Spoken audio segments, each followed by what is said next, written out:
ସାମ୍ବାଦିକ ମାନ, ସ୍ୱାଭିମାନ, ହକ୍ ଓ ସୁରକ୍ଷାକୁ ଗୁରୁତ୍ୱ ଦେବା ସହ ପରିବେଶ ଓ ପରିସ୍ଥିତି କେମିତି ସେମାନଙ୍କ ମନୋବଳ ଭାଙ୍ଗୁଛି ତାକୁ ନେଇ ଦିନ ତମାମ ହୋଇଛି ବିଚାର ବିମର୍ଶ। ଅବସର ଥିଲା ଜାତୀୟ ପ୍ରେସ୍ ଦିବସ। ଏହି ଅବସରରେ ଯାଜପୁର ଜିଲ୍ଲା କଳିଙ୍ଗନଗରସ୍ଥିତ ଦାନଗଦି ଭବନ ସଭାଗୃହରେ ଆୟୋଜିତ କାର୍ଯ୍ୟକ୍ରମରେ ଅତିଥିମାନେ ଏହା ଉପରେ ଗୁରୁତ୍ୱ ଦେଇଥିଲେ। ଓୟୁଜେର ରାଜ୍ୟ ସଭାପତି ବରିଷ୍ଠ ସାମ୍ବାଦିକ କୈଳାସ ଚନ୍ଦ୍ର ନାୟକଙ୍କ ଅଧ୍ୟକ୍ଷତାରେ ଏହି କାର୍ଯ୍ୟକ୍ରମରେ ମୁଖ୍ୟ ଅତିଥି ଭାବେ ଯୋଗ ଦେଇଥିଲେ ମନ୍ତ୍ରୀ ଡକ୍ଟର ପ୍ରଦୀପ ବଡ଼ସାମନ୍ତ। ବିଶିଷ୍ଟ ଅତିଥି ଭାବେ ଯୋଗ ଦେଇଥିଲେ ଅତିରିକ୍ତ ଆୟୁକ୍ତ ଅକ୍ଷୟ କୁମାର ମଲ୍ଲିକ। ବିଶେଷ ଅତିଥି ଭାବେ ଯୋଗ ଦେଇଥିଲେ ଅତିରିକ୍ତ ଆରକ୍ଷୀ ଅଧୀକ୍ଷକ ସୁପ୍ରସନ୍ନ ମଲ୍ଲିକ। ସ୍ୱତନ୍ତ୍ର ଅତିଥି ଭାବେ ଯୋଗ ଦେଇଥିଲେ ଦାନଗଦିର ମଣ୍ଡଳ ଉନ୍ନୟନ ଅଧିକାରୀ ପ୍ରଦୀପ କୁମାର ସେଠୀ। ମୁଖ୍ୟ ବକ୍ତା ଭାବେ ଯୋଗ ଦେଇଥିଲେ ବରିଷ୍ଠ ସାମ୍ବାଦିକ ସତ୍ୟପ୍ରକାଶ ନାୟକ।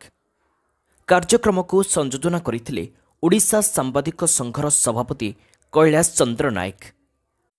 ସମ୍ମାନୀୟ ଅତିଥି ଭାବେ ଯୋଗ ଦେଇଥିଲେ ସ୍ତମ୍ଭକାର ଚିନ୍ତାମଣି ପାଣି।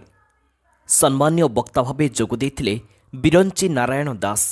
ଚାପରେ ରହୁଛନ୍ତି ଏ ସତ କଥା, କିନ୍ତୁ ତଥାପି ଚାପରେ ରହି କୌଣସି ଜିନିଷର ଭୁଲ ସମ୍ବାଦ ପରିବେଷଣ କରିବା ଦ୍ୱାରା ସମାଜର କେତେ କ୍ଷତି ହେଉଛି, ବ୍ୟକ୍ତିର କେତେ କ୍ଷତି ହେଉଛି ତାକୁ ମଧ୍ୟ ଆମେ ଗୁରୁତ୍ୱ ଦେବା ଦରକାର। ତାକୁ ମଧ୍ୟ ଆମ ମନରେ ଚିନ୍ତା କରିବା ଦରକାର। ତେଣୁ ସବୁ ସାମ୍ବାଦିକମାନଙ୍କୁ ବନ୍ଧୁମାନଙ୍କୁ ଅନୁରୋଧ କରୁଛି, ସମସ୍ତେ ସତ୍ୟ ଖବର ପ୍ରକାଶିତ କରନ୍ତୁ। ତେଣିକି ଯେତେ ବିପଦ ଆସୁ ସତ୍ୟର ସବୁବେଳେ ଜୟ ହେବ, ଧର୍ମର ଜୟ ହେବ, ଏଥିରେ ଜୀବନ ହେବ।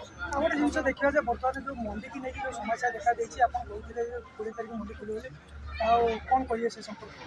ମଣ୍ଡି ଖୋଲିବ। ପଶ୍ଚିମ ଓଡ଼ିଶାରେ ଯେହେତୁ ଧାନ ଜଲ୍ଦି ହୁଏ, ତେଣୁ 25 ତାରିଖ ଆଡ଼କୁ ମଣ୍ଡି ଖୋଲିବ।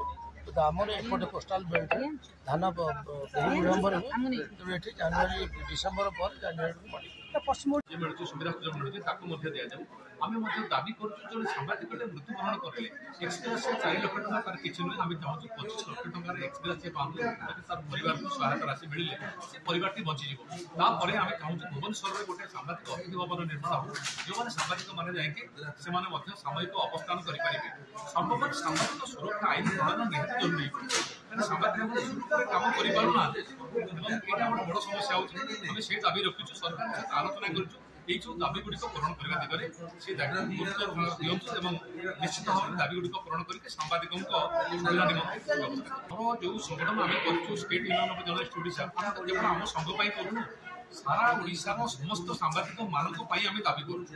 আমি সংঘ সংগঠনর সংযুক্তর নথাও, আমি সবু সাংবাদিক মানে আমরি ভাই, আমি তাকে কাম করু। সবুঠু গুরুত্বপূর্ণ কথা হচ্ছে এসুদ ওড়িশা গোটে কল্যাণ পার্টি করেছি, যে যেটি সাংবাদিক মানে আপনার দেখুবে বি এই যাজপুরের অনেক সাংবাদিক মানে বিপদ আপদে পড়ছেন, ରୋଗରେ ପଡ଼ିଛନ୍ତି।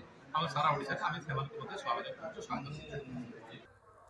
ଯାଜପୁରରୁ Agnivesh ଭାସ୍କରଙ୍କ report, Odisha news now.